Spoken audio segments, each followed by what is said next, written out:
नमस्कार, मी चित्रा सोनवणे. स्वागत आहे तुमचं माझ्या यूट्यूब चॅनल श्री रेणुका माऊलीवर. चला तर आज आपण बेसन बर्फी बनवणार आहोत. तर ती आपण बेसन पीठ न घेता चणा डाळ घेऊन ती भाजून आणि त्यापासून बर्फी बनवणार आहेत. मी तुम्हाला दाखवते. त्यासाठी लागणारं साहित्य पण सांगते मी तुम्हाला. तर आपण साहित्य बघूया. चणा डाळ घेतली 1 वाटी, 1 वाटी साखर घेतली आहे, फूड कलर घेतला आहे, आपण पिवळ्या रंगाचा घेतला आहे, तूप घेतलं आहे आणि काजू बदामचे काप करून घेतले असे बारीक. असे आपल्याला बर्फीला लावायला लागतील ते सजावटीसाठी. चला तर आपण सुरुवात करूया. कढई तापायला ठेवली आहे आता मी. आपण आता डाळ भाजून घेणार आहोत.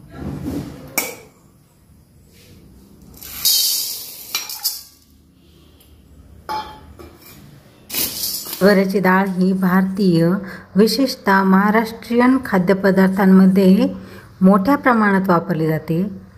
तर ही डाळ दळून हिच्यापासून लाडू, वडे, बर्फी, बुंदी असे अनेक प्रकारचे मिठाईचे पदार्थ तयार होतात. हरभऱ्याच्या डाळीत भरपूर प्रमाणात प्रथिने, फायबर आणि आवश्यक पोषक तत्व असतात. यातील फायबरमुळे पचनास मदत होते आणि हरभऱ्याची डाळीचे पदार्थ खाल्ल्याने पोट भरल्यासारखे वाटते, वजनही नियंत्रणात राहते. आणि हे आता आपण बोलता बोलता डाळसुद्धा व्यवस्थित भाजून झाली आहे. ती आता आपण काढून घेऊ, थंड व्हायला ठेवू. आपण परत कढई तापायला ठेवायची. त्यात तूप टाकून तूप वितळून घ्यायचं आहे. 2 ते 3 चमचे तूप टाकून घ्यायचे आपल्याला. मी इथे गावठी तूप नाही, मी वनस्पती तूप वापरलं आहे. तुम्ही गावठी तूप पण वापरू शकता. आणि ताटाला एका तूप लावून घेतलेलं आहे मी. तर आता त्यात आपण दळलेले डाळीचं पीठ आहे ना, ते मस्त परतून घेऊ. खमंग असं व्यवस्थित परतून घेऊ. आणि परतून घेतल्यानंतर ते आपल्याला बाजूला काढायचं आहे. व्यवस्थित असं छान सुगंध सुटला आहे. व्यवस्थित परतला की छान असं छान लागते बर्फी. बर्फीला काही टेन्शन राहत नाही. मग खूप टिकते पण चांगली. 8 दिवस पण टिकू शकते ती व्यवस्थित अशी. फक्त परतताना व्यवस्थित काळजी घ्यायची आपल्याला. हे बघा किती छान असे बर्फीचं मिश्रण, म्हणजे डाळीचं पीठ किती छान असं व्यवस्थित परतलं गेलं आहे. आता ते आपल्याला काढून घ्यायचं आहे एका भांड्यामध्ये. काढून घेतलं. आता आपण परत तीच कढई तापायला ठेवू आणि तिच्यात आता आपण साखरेचा पाक करणार आहोत. तर तेवढी वाटी साखर टाकून घेऊ. आणि साखर भिजेल इतकंच पाणी टाकून घ्यायचं आहे आपल्याला. आणि पाक व्यवस्थित बनवून घ्यायचा आहे.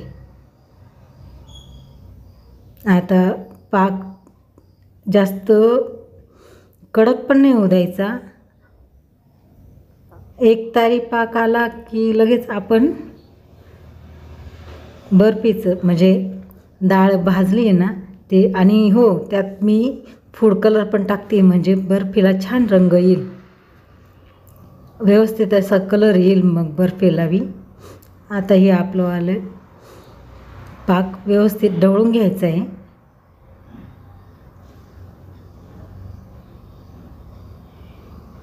हे बघा किती छान कलर आला आहे बघा पाकाला पण. आणि याच पाकाच्या याच्यात आपण, म्हणजे एकतारी पाक झाला का जास्त पक्का होऊ द्यायचा नाही, नाही तर बर्फी खूप कडक होते, मग तुटत नाही. हे बघा छान असं हलवून घ्यायचं आहे आपल्याला ते पाक व्यवस्थित.